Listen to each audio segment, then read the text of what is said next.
Ya, saya bukan bicara bahwa pinjaman online-nya itu yang darurat dalam sudut pandang penyelenggara pinjaman online ya, tapi darurat buat semua pihak ya. Pinjaman online-nya mesti bisa men-screening dengan lebih baik. Jangan tolong yang usia-usianya itu terlalu muda. Ya, kembali lagi bagaimana caranya agar itu tidak menjadi masalah ya, regulator, pemerintah juga harus bisa membatasi bahwa dengan punya KTP bukan artinya seorang layak untuk meminjam.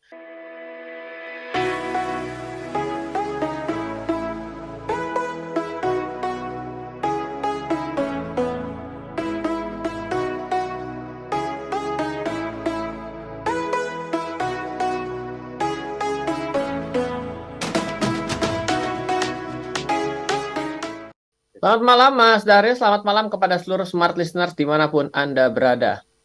Terima kasih. Sehat Mas Sayan? Iya, baik, sehat sekali, luar biasa. Masih bisa siaran walaupun jarak jauh.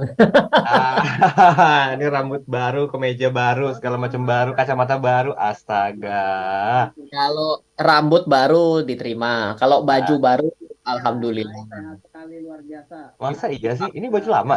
Kayak saya baru lihat deh. Ini Deadpool, baju Deadpool, batik Ya. Deadpool. Oh, jadi Perlu rupanya. balik badan? Boleh, boleh, boleh. Mau lihat dong, mau lihat dong, mau lihat. Nggak usah.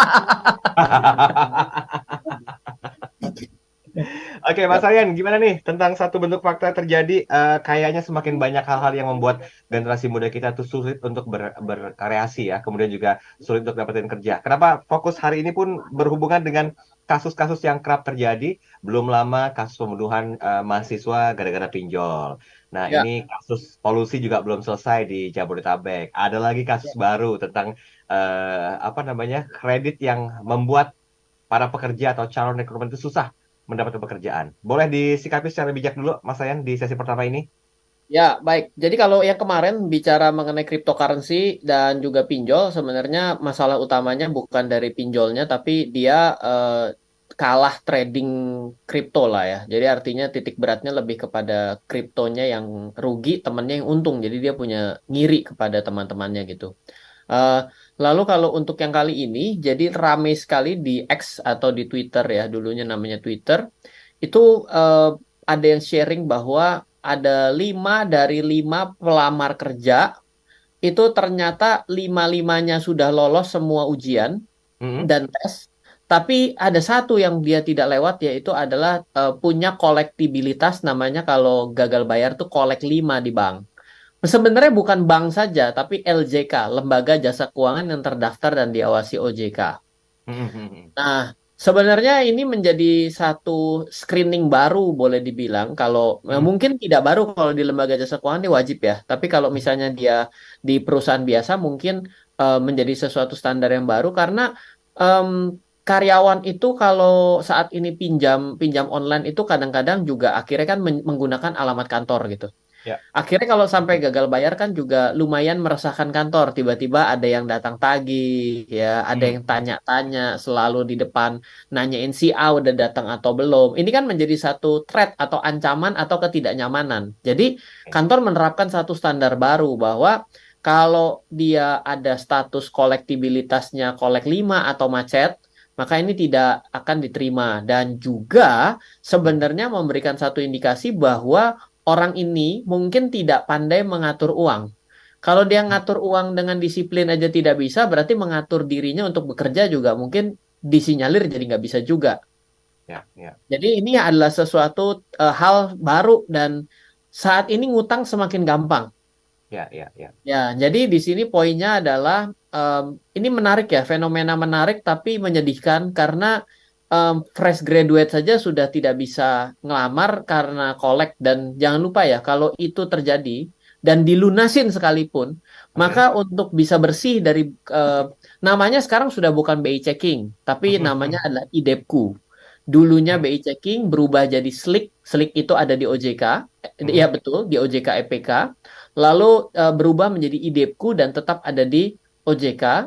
Itu Mm. kalau misalnya sekarang kolektibilitas 5 lalu kita lunasi, itu catatan hitam itu masih ada 24 bulan ke depan loh.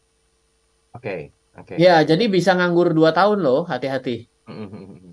agak ngeri-ngeri sedap juga gitu ya, walaupun Oh, kalau ini ngeri-ngeri banget. 2 tahun nggak kerja memang punya passive income. Sudah fresh graduate mau nyari kerja nggak bisa, passive income belum ada. ya, tapi saya coba kontrakan dengan sebuah statement yang disampaikan oleh Sekjen Kementerian Ketenagakerjaan nih.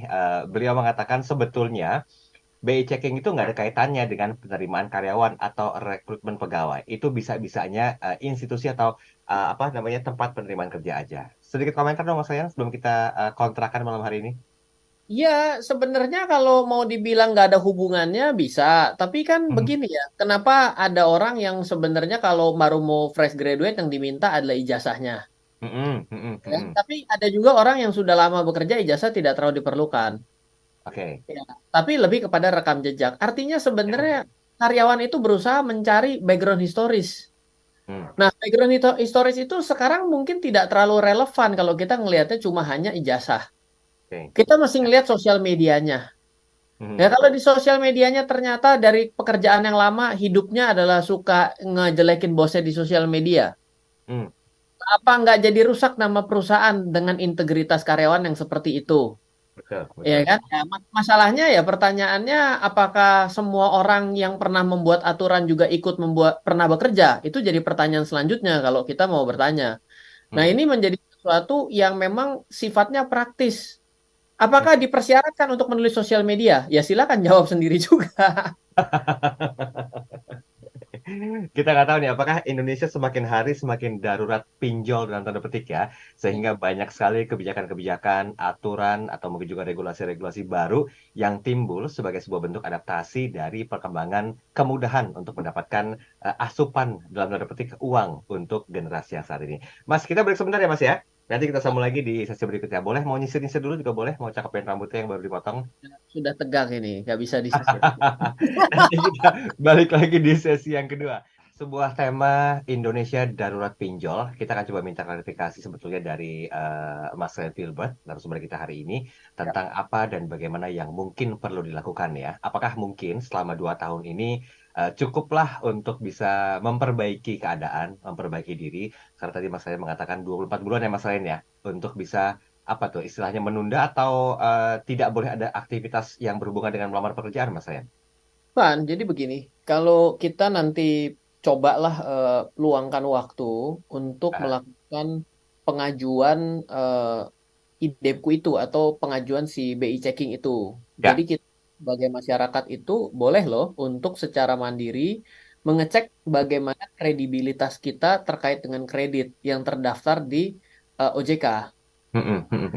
Bisa lihat kita itu punya pinjaman di mana saja, termasuk kartu kredit, KTA, KPR ya, habis itu pinjaman plafon modal kerja, ada pinjaman pada peer-to-peer lending dan lain sebagainya itu semua terkonsolidasi pada laporan IDEPku ini ya. Silahkan Oke. cari kata kuncinya IDEPku IDEBKU ya.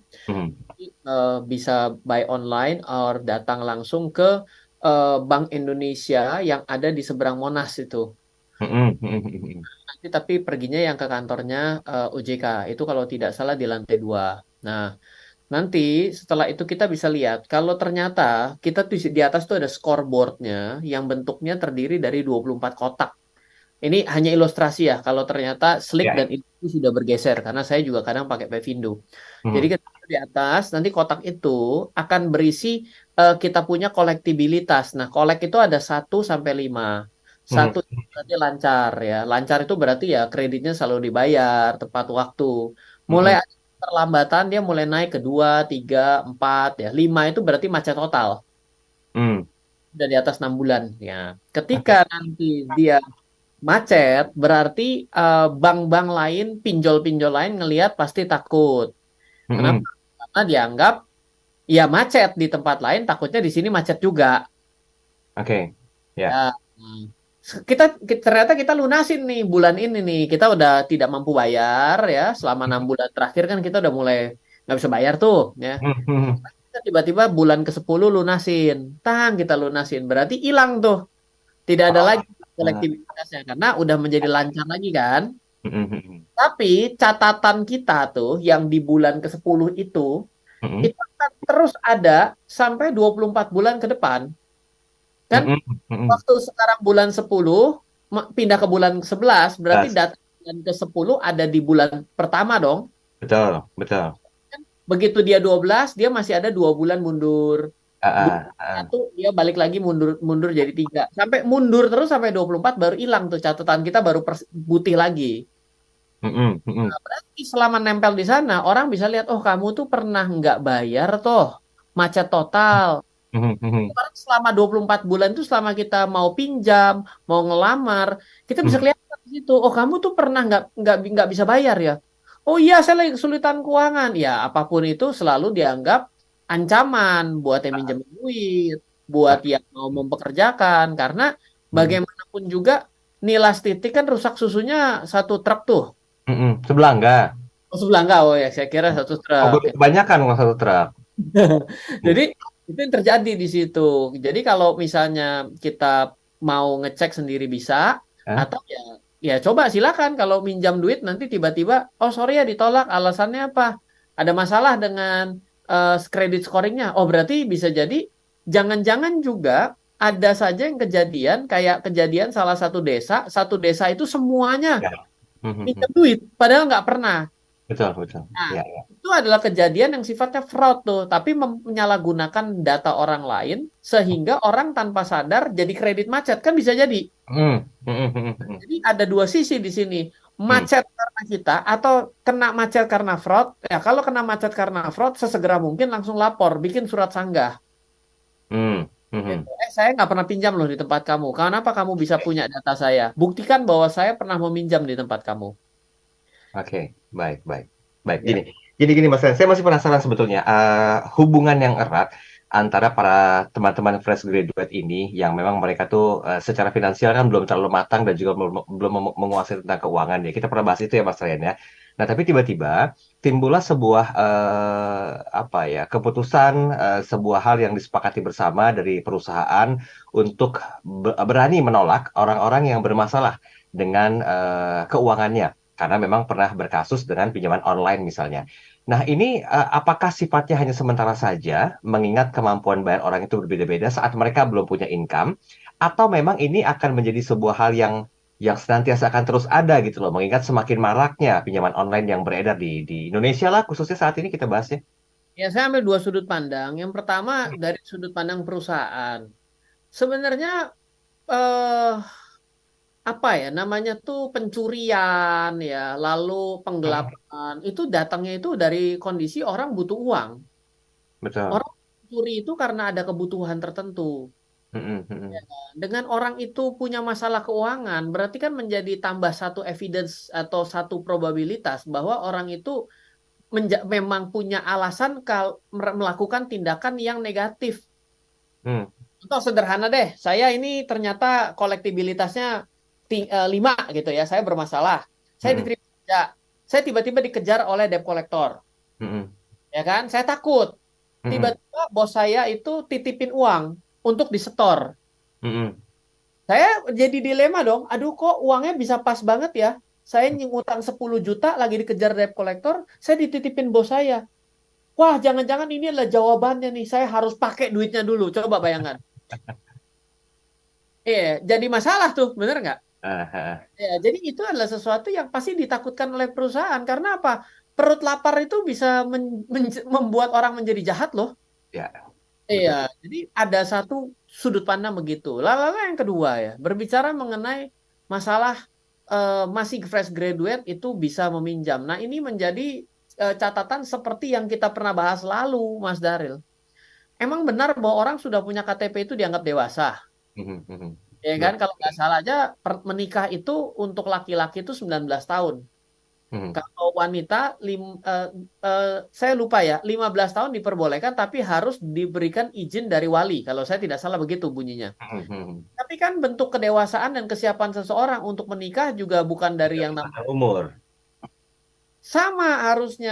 Emangnya orang itu dengan memiliki KTP dan dianggap dewasa itu boleh meminjam? Hmm. Ini menjadi satu catatan gitu. Bukannya artinya menjelekan pinjaman online. Sekali lagi saya garis bawahi, saya adalah pemilik salah satu peer-to-peer lending.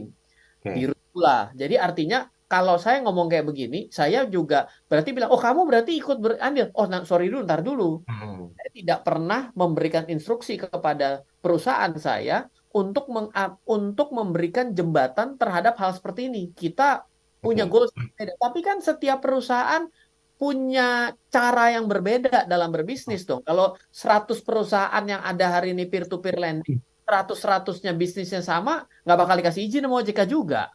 Ya. Karena apa beda kamu sama yang tetangga? Oh, saya lebih ganteng karena ada Ryan. Siapa Ryan dia bilang? Nah, siapa sih? Ya Penulis nggak buku tahu sih, itu Robi. kan, dia penulis buku yang mau ada acara tanggal 9 itu kan. Tanggal 9, ya Nah, siap. Jadi iya tinggal kan. yang ini. Ya untuk smart listener sedikit lah sebelum 4 menit dihabiskan. Saya cara yang bagus sekali. Anda boleh join di Central Park tanggal 9 September 2023 jam 3 sore. Itu Oke. ada membahas mengenai investasi kripto versus saham versus reksadana. Udah lama kan nggak dengerin ngobrol reksadana. Ada Iya, prospek, iya, iya. kan? Nah, Daftar dengan DM Instagram Ryan Filber Centang Biru. Makasih Om. sama-sama, cepet masuknya ya. Tahu aja kalau lagi licin ya emang ya. Oke Mas, kita balik nih Mas. Ini tadi kan melihat dari dua sudut pandang ya, antara dua sudut pandang perusahaan dan juga ya saya bilangnya pelaku lah ya, si peminjam online itu sendiri. Tapi bagaimana dengan sudut pandang dari pemerintahan yang konon kabarnya terkadang ini apa ya, rekrutmen pegawai itu tidak ada hubungannya dengan BI checking. Cuma saja karena perusahaan itu tidak akan mempertanyakan hal pribadi yang terkait dengan calon pegawai sehingga kaitannya tidak ada dengan jabatan yang akan diduduki, apalagi sehubungan dengan sebuah bahan pertimbangan tentang BI checking yang dibutuhkan. Gimana nih Ya, sudut pandang apa keputusan pemerintah? oke, pertanyaannya sederhana nih ya. Saya sih mendukung selalu ya apapun yang menjadi program pemerintah dan ada di Indonesia sebagai rakyat yang bangga terhadap negaranya seperti itu. Ya, Tapi sekarang pertanyaannya begini, kalau orang itu tidak mau bayar yang namanya pinjaman, sebenarnya ini bagian dari kejahatan nggak sih? Tidak ya, mau bayar loh. betul, betul. Kalau tidak mampu bayar, at the end akhirnya membuat perusahaan yang meminjamkan akhirnya Hmm, juga jadi jatuh dalam kesulitan. Bukankah sebuah tindakan jahat juga ya? ya.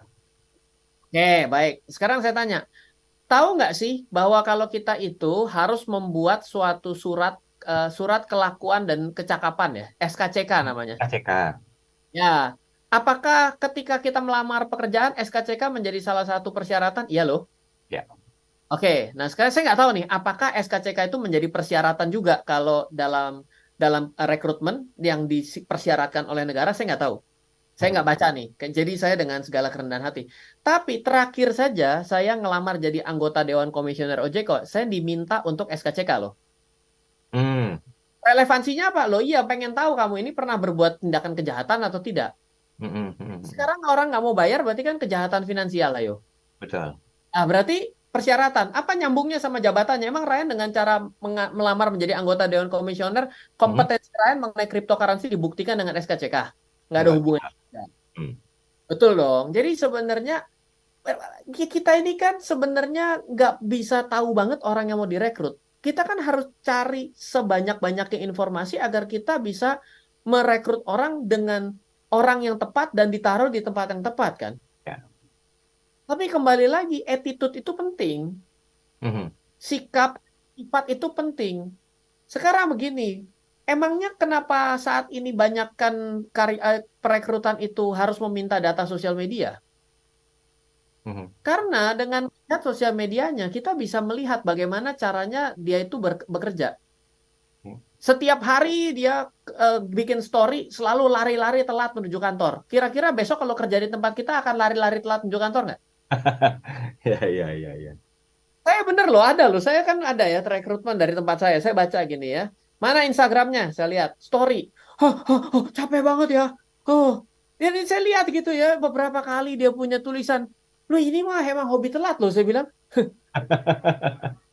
Ini seneng nggak kalau perusahaan ini rada selon-selon soal telat nggak apa-apa. Tapi kalau Ah, nanti perusahaan ini ngerekrut ini dan kepengen nggak telat, ini nggak mungkin. yes. Mau dia ada di depan kantornya sekalipun telat, percaya nggak? Hmm, hmm. Karena memang udah habit. Saya punya Ya. karyawan itu dulunya ngekos jauh. Hmm. Saya bilang kamu nggak bisa pindah deh, biar kamu tuh juga nggak jadi masalah sama HRD. Dia pindah ke seberangnya, tetap Hmm. telat, Mas Daril. Waduh. Ya karena kenapa sebenarnya susah gitu. Kita akan bangun lebih siang, makin dekat Yes. kalau perlu Karena bangun. terasa dekat ya.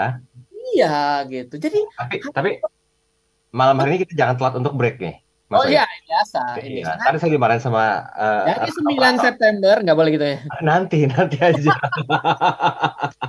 Oke, kita break dulu ya. Nanti 9 September kita balik lagi. Enggak. Nanti kita balik setelah jeda iklan komersial berikut ini. Tetap bersama kami. Kita balik lagi, ini berhubungan dengan hal yang menjadi pertimbangan ya. Kadang-kadang kalau menyikapi sebuah kemajuan dari sebuah teknologi yang nggak diikutin juga nggak enak, diikutin juga punya imbas gitu. Nah, menjadi sebuah pertimbangan ketika banyak perusahaan memutuskan untuk melihat sisi lain dari calon pelamarnya atau orang yang ingin bekerja di perusahaannya. Entah dari credit scoringnya kah misalnya, lihat dari aktivitas-aktivitas yang ada di sosial medianya kah, atau hal-hal yang lainnya. Mas, dari tiga sisi kita udah dengarkan penjelasannya, sisi regulasi pemerintah, kemudian juga dari pribadi, dan juga dari aspek perusahaannya. Kita coba carikan solusinya ya, Mas Ryan ya. Bagaimana hal ini agar tidak kembali berlarut-larut ke depan masih ada lagi orang-orang yang punya permasalahan sehingga mereka tertunda untuk mendapat pekerjaan, apalagi fresh graduate yang digadang-gadang tuh semangatnya tuh tinggi, tapi akhirnya harus terkandaskan gitu loh karena punya credit scoring yang kurang memuaskan atau call 5 tadi yang Mas Ryan sampaikan. Ya, ya ini memang pentingnya punya circle yang bagus ya. Artinya Mhm. kita punya komunitas itu harus komunitas yang baik. Oke, Yang memang menarik di sini adalah cerita ini blow out ya keluar oke. ditambah dengan pemerintah ini lagi gemar-gemarnya menutup judi online. Mhm. Ini bahayanya jadi double ya. Kalau orang itu punya komunitas yang jelek, mungkin pertama dia mungkin nggak disebut jelek lah, tapi komunitas yang konsumtif lah. Mhm. Mhm.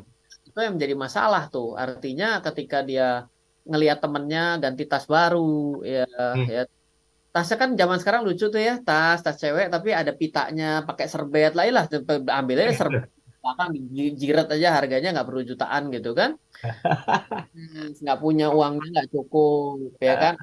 Pakai pinjaman online. Kalau dulu kartu kredit mungkin lebih berat karena ngikut standar perbankan. Mhm. Mhm. Pinjaman online kan itu fintech ya, jadi tidak seberat itu gitu ya. Sama lah kayak uang elektronik kan nggak seberat itu. Makanya Oke. pertama circle-nya itu kalau circle konsumtif ya ini yang bahaya. Kita nggak tahan.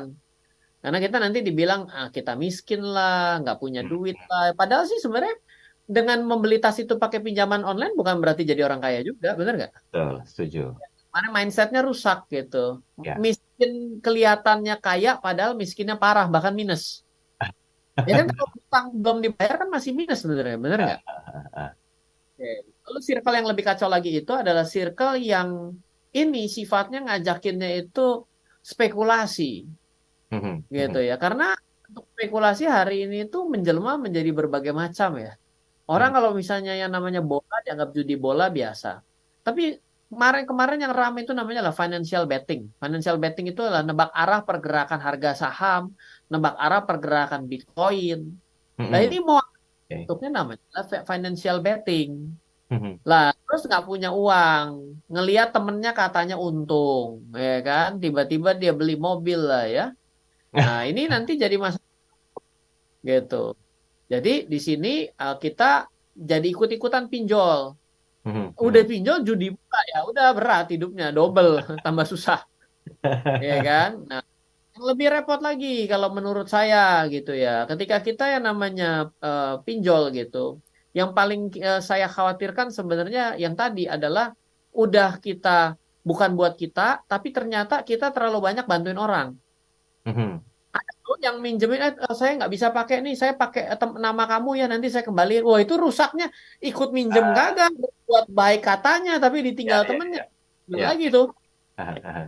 paling parah buat saya. Dibandingkan judi karena kalau salah dia ya masih masuk akal ya karena dia gitu. Tapi ngaco Mhm. aja. Yang pertama konsumtif itu menurut saya ya derajatnya masih masuk akal lah karena ke bawah ya nggak tahan Oke. ngeliat temennya. Ya Mhm. itu kan tidak nggak kuat mental gitu. Yang lebih kacau ini kelihatannya baik padahal parah. Ah, Gitu. ini berarti perlu edukasi dengan cara ikutan seminar atau acara ya di tanggal 9 Ah, September ya Mas. Ayo Mas masuk Mas. ah, Nih. Ya, kalau 9 September itu nggak ada kita bicara mengenai pinjaman online. Oke. Kalau pertama kali bicara mengenai pinjaman online itu hutang ya. Artinya harus ngerti bagaimana merencanakan keuangan yang baik. Ya, jadi Mhm. pertama kali itu uang masuk, jangan pikir bagaimana cara dihabiskan, tapi bagaimana cara dikembangkan. Nah, Mhm. mengembangkan tuh ada dua cara, yaitu dengan cara kita berbisnis di sektor real, ya dagang, buka apa di marketplace, buka toko cendol, buka toko siomay, terserah gitu ya. Atau Mhm. kita investasi ke market atau instrumen-instrumen, saham, reksadana, cryptocurrency, forex gitu kan. Kita bisa trading ya kan, tanpa perlu ketemu orangnya. Nah, itu ada ilmunya, ada beda-bedanya satu dengan yang lain. Nah, di acara 9 September besok, saya membahas di Central Park ya. Ini offline ya, jadi tidak ada rekaman online-nya karena sudah 3 tahun bosan online terus gitu loh. Sekali-sekali offline gitu kan. Offline Ya. jam 3 sore. Silahkan Anda bisa DM Instagram saya untuk 50 orang pertama saya kasih gratis. Ini nggak pakai adanya upselling nanti di sono saya jualan nggak. Saya ini memang jualannya satu ya jualan buku ya karena di Gramedia ada 23 judul buku penulis bestseller di Gramedia ya pasti nawarin buku tapi lain daripada itu ya enggak lah saya nggak lakukan seperti itu. Oke, jadi kalau misalnya mau datang langsung dengan free dan ilmu yang bermanfaat, silakan daftar sekarang ya Mas Ryan ya. Di DM Isinya Instagram. terbatas kecuali mau berdiri. Isinya terbatas kecuali mau berdiri. Jadi mendingan daftar. Oke, baik. DM di Instagram Ryan Filbert yang centang biru. Tapi kalau misalnya Anda mau beli buku juga boleh di sana untuk lebih mengayakan apa yang disampaikan secara lisan dan Anda bisa baca lagi atau pengulangan ilmunya di rumah lewat baca buku. Baik, Mas, kita ke WhatsApp dulu ya Mas Ryan ya. Ya. Ini sudah ada Marlina di WhatsApp kami. Selamat malam Mas Ryan dan juga Mas Daril. Saya setuju tuh, Mas Ryan memberikan kontribusi pemahamannya dengan tiga sisi. Nah, yang ingin saya tanyakan, bagaimana kita peran orang tua juga bisa berkontribusi terhadap putra-putri atau remaja kita agar tidak terjerat jebakan online atau pinjaman online yang notabene-nya hanya menimbulkan kesulitan kalau memang digunakan secara konsumtif dan bukan produktif. Silakan. Jadi yang kalau apa yang saya ajarkan ke anak saya, kebetulan saya itu sudah bikin 6 seri, namanya lah Wild Financial Family. Itu Mhm. saya ajak anak saya yang jadi dilihat di kanal YouTube saya itu Wild Financial Family setiap hari Sabtu. Saya ajak anak saya usia 10 tahun. Kita mesti mengajarkan hal-hal yang sederhana. Misalnya ya, orang itu tidak pernah kenal, tidak pernah dengar, maka dia akan asing. Gitu loh. Oke. Lah, lucunya anak-anak itu lebih kenal kata-kata hutang daripada kata-kata investasi. Dia Hmm. tidak begitu mengenal bicaranya mengenai saham gitu, nggak pernah mengenal emas gitu. Jadi kalau anak saya lebih banyak kenalin hal seperti itu. Hmm. Gitu. Hmm. Jadi lebih banyak kenalin mengenai oh ini adalah reksadana, ini adalah mengenai emas gitu. Itu saya jelaskan kayak gitu ke anak saya dibandingkan yang namanya hutang. Hmm. Saya Hmm. ajarkan, oh ini kartu kredit ya, oke. Nah, tapi dia ada lihat lagi loh, ini bedanya, oh ini kartu kredit. Oke. Loh kenapa kok emang nggak punya duit yang kredit? Nah, saya jelas enggak, saya ini enak pakai kartu kredit, saya setiap bulan saya ada catatannya tuh, saya bikin ya, saya kan ada billing statementnya itu saya lihat ke anak saya. Oh, jadi kita bisa mencatat pengeluaran kita dengan gampang ya? Iya, setiap bulan saya langsung bayar gitu. Jadi saya Oke. mengajarkan dengan cara seperti itu karena nggak mungkin jangan ngutang ya. Wah susah kalau kita ngomong kayak gitu. Orang belum ngerti kok jadi bilangin jangan ngutang. Oke, baik, baik. Terima kasih Bu Marlina pertanyaannya. Satu lagi yang masuk ini dari Mbak Mega. Apa nih? Oh, bagaimana mengedukasi diri sendiri, Mas Ryan, agar tidak terjebak dengan pinjaman online? Walaupun kadang-kadang butuh-butuh banget, tapi akhirnya mikir gitu loh. Karena eh, apa? Karena dampak buruknya kalau tidak bisa membayar atau menyicil sesuai dengan waktunya parah sekali. Ya, prinsipnya adalah coba dilihat apakah pendapatan kita bagaimana dengan yang namanya biaya. Kalau pendapatannya lebih kecil dari biaya, berarti pasti masalah. Kalau pendapatan setara biaya, pasti masalah di kemudian hari. Oke. Kalau pendapatan lebih dari biaya, itu pendapatan dikurang biaya, selisihnya dikemanain. Mulai dari situ dulu. Lalu selanjutnya adalah, mesti kita pelajari adalah, kalau ternyata kita pendapatan setara atau lebih kecil dari biaya, terus kita mau ngapain? Jawabannya adalah, tolong dihemat-hematin. Dilakukan efisiensi dengan baik. Oke. Tapi kalau sampai nggak bisa, harus menambah jumlah income. Istrinya harus bekerja, ya, harus komunikasi dengan istri dengan baik. Siapa yang nanti akan merawat anak? Bagaimana kalau nanti masuk sekolah? Apakah Mhm. sekolahnya kayak apa? Apakah harus sekolahnya di tempat tertentu? Itu harus dikomunikasikan. Nah, Oke. kalau hutang itu lebih pas menurut saya adalah kartu kredit, pinjaman online itu boleh sebagai alat tunda bayar. Mhm, Tapi mhm. memang ada uangnya gitu. Jangan dijadikan kebiasaan adalah nggak apa-apa. Akhir bulan kan saya gajian, saya lunasi. Jangan lupa loh, itu namanya adalah kita sudah kehabisan uang sebelum kita gajian.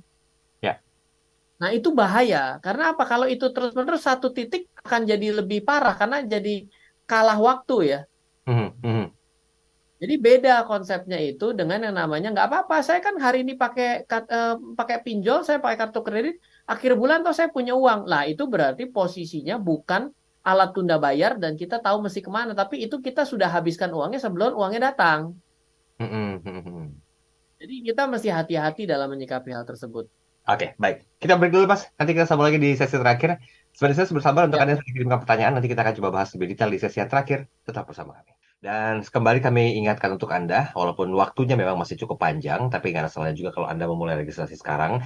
Karena nanti di tanggal 9 September 2023, yang bertempat di Central Park Gramedia, Jakarta, dari mulai jam 3 sore sampai dengan jam 5 pastinya, Anda akan ketemu langsung dengan Mas Ren Filbert. Ada banyak sekali bahasan-bahasan yang akan disampaikan oleh beliau tentang investasi. Nah, caranya bagaimana? Silakan dari sekarang DM saja Instagram Ren Filbert Centang Biru untuk registrasi dan ini free ya. Jadi nggak ada upselling di sana kecuali Anda ingin mengayakan ilmu Anda dengan buku. Mas Ryan punya banyak buku yang bisa Anda beli pastinya di Gramedia Pustaka Utama untuk nanti bisa didiskusikan dengan Mas Ryan karena waktunya cukup panjang. Jadi silakan registrasi hanya lewat Instagram Centang Biru Ryan Filbert, DM saja di sana. Moga-moga Anda masuk ke 50 pendaftar pertama yang mendapatkan seat yang sudah disiapkan agar bisa langsung ketemu dengan Mas Ryan. Gitu ya Mas Ryan ya? Ya, karena kalau misalnya datang, kadang-kadang ada mau nanya, Mas ini buku 23 masa dibeli semua? Nah, iya, Ah, sekarang kalau dengan ketemu saya bisa kasih tahu, oh, kalau bicaranya mengenai investasi, kalau baru pemula, maka bisa baca buku Yuk Nabung Seluruh Saham dan Yuk Belajar Nabung Saham, misalnya seperti itu. Jadi, lebih gampang untuk saya arahkan gitu, karena memang buku cukup banyak, pastinya kadang banyak yang bingung juga untuk memulai dari buku yang mana dan sesuai dengan minat pada saat itu. Oke, baik. Mas, kita balik ke tema kita, Indonesia Darurat Pinjol. Apa peran pemerintah yang perlu dilakukan sebagai sebuah bentuk apa ya, mitigasi lah atau antisipasi ke depan agar tidak lagi masalah ini berlarut-larut? Perlukah harus ketemu dengan pihak perusahaan atau instansi terkait lainnya, para stakeholder misalnya? Kalau saya bilang kalau pemerintah dalam posisi seperti ini sebenarnya mau tidak mau harus memang lebih sering melakukan edukasi yang tepat ya. Mm-mm. Artinya saya sudah mengikuti literasi keuangan yang dilakukan oleh regulator di negara kita gitu ya. Mudah hatamlah dari 2015 dari Sabang sampai Merauke. Kadang-kadang hal yang saya kurang pas adalah eh, jarang dibuat yang namanya event setiap weekend. Mhm. Tapi banyak di hari biasa dan di jam usia produktif lagi kerja. Mhm.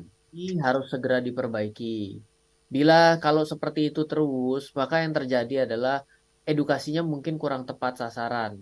Oke. Orang-orang yang hari ini pegang uang itu adalah orang-orang yang lagi kerja di Senin sampai hari Jumat. Ya.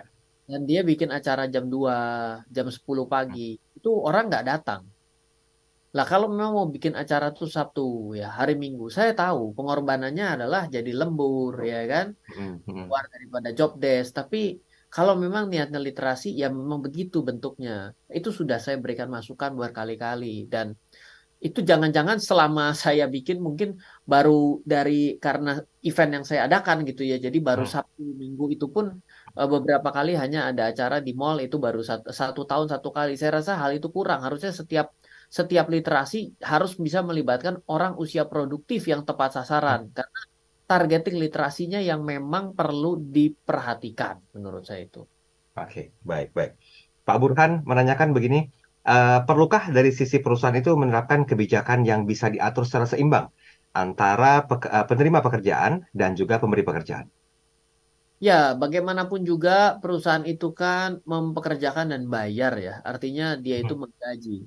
Punya hak untuk bisa mendapatkan apa yang mereka bayar. Karena kan Oke. orang itu yang dibayar adalah punya kewajiban gitu. Nah, Mm-mm, mm-mm, sekarang kan paling sulit itu kita sama-sama lah, semua orang pelaku bisnis. Itu yang paling susah sebenarnya adalah mengatur SDM. mm. SDM itu adalah big problem ya namanya perusahaan ya. Yang yang tidak memiliki kompetensi, salah direkrut, dia memberatkan perusahaan. Yang bagus, punya kinerja prestasi yang bagus dibajak karek perusahaan lain. Mm-mm. Ya. Ini menjadi satu masalah terus-menerus. Jadi kalau bagaimana mau diatur, ya bagaimanapun juga kan si bagian dari yang mau merekrut itu kan berpikir keras bagaimana caranya agar dia bisa mendapatkan orang yang tepat dan di waktu yang tepat dan juga di posisi yang tepat dan juga dengan harga yang tepat. Ya, jadi kayak gini, kalau saya bilang susah mau diatur, mereka semua menggunakan haknya kok untuk bayar. Saya punya hak untuk melakukan sesuatu. Ya serba susah juga kan masalah ini juga nggak bisa hilang dalam sekejap waktu ya Mas Rian ya perlu Gitu. perlu panjang sebetulnya pemikirannya bahkan ya melibatkan banyak stakeholder. Oke ini sebentar ada pertanyaan yang masuk no name sih cuma nomor aja. Lagi rame soal BI checking jadi salah satu tahapan rekrutmen 5 kandidat nggak lolos karena BI checking alias macet BI checking 5 alias macet.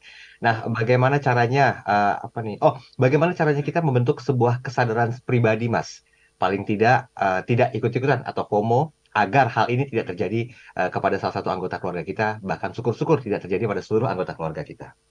Ya, jadi memang harus bisa untuk ya gini loh. Kita ini kan jangan terlalu takut ketinggalan sama orang lain lah. Dalam bahasanya tuh FOMO. Kita nggak perlu terlalu takut ketinggalan.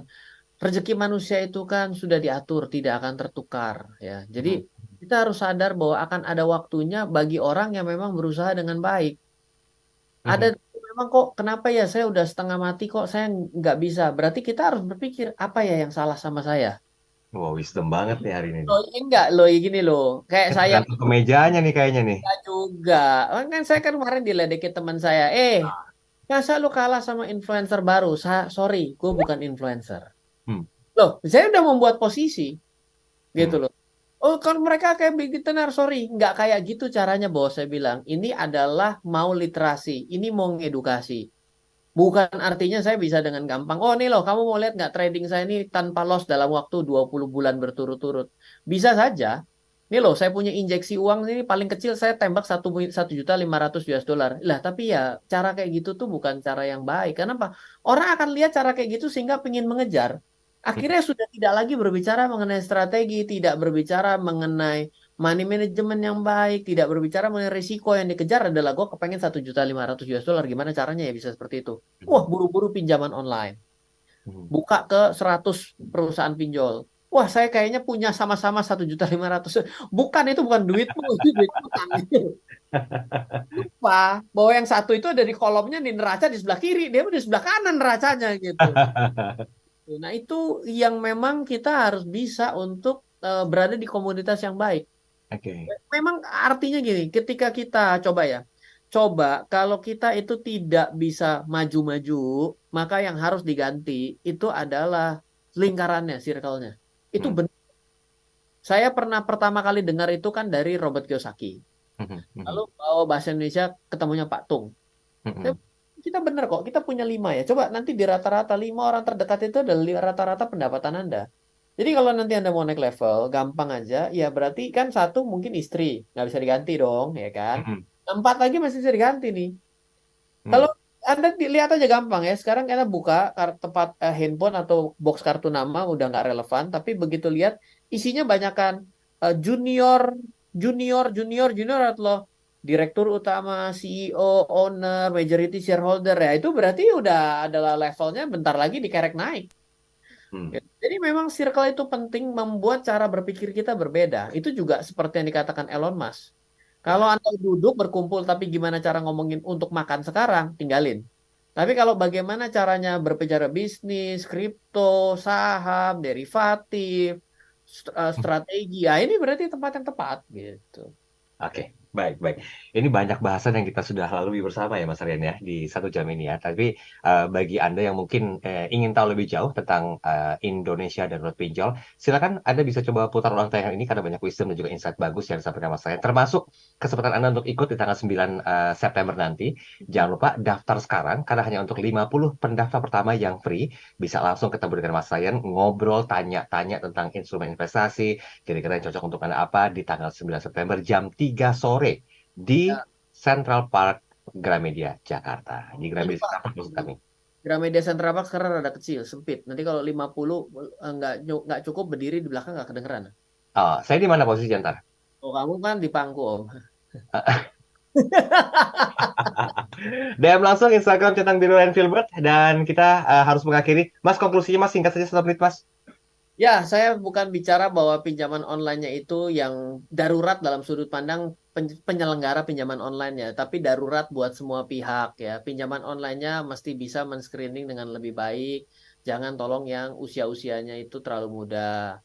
Ya, kembali lagi bagaimana caranya agar itu tidak menjadi masalah ya, regulator, pemerintah juga harus bisa membatasi bahwa dengan punya KTP bukan artinya seorang layak untuk meminjam. Bagaimana asesmen lebih lanjutnya. Lalu ya dari segi perusahaan bagaimanapun juga ya perusahaan boleh lihat juga dan juga bisa bertanya, ini kenapa kamu kolek? Kan bisa juga dong. Oh iya ternyata saya gini gini gini ya udah silakan diterima atau tidak lumayan lah untuk memberikan justifikasi yang lebih netral daripada kolek lewat kan gitu juga. Tapi kembali lagi kepada diri kita yang bagus itu hutang itu harus dibayar karena hutang itu bagian dari kewajiban. Jadi kalau kita punya utang, mau tempat pinjaman online resmi, nggak resmi itu adalah kewajiban. Yang benar adalah jangan pinjam. Bagaimana agar jangan pinjam adalah dengan cara mengatur pendapatan dan biaya dengan baik. Kalau memang untuk produktif boleh saja, tapi kalau untuk yang konsumtif, apalagi buat judi lebih gila lagi itu udah tahu ilegal dijalanin ya, tobat ntar lagi mati juga. Please. Thank you Mas Rian. Menohok statement terakhirnya ya. Tapi moga-moga menyadarkan ya. Kita ketemu lagi pekan depan dengan tema dan bahasa yang berbeda.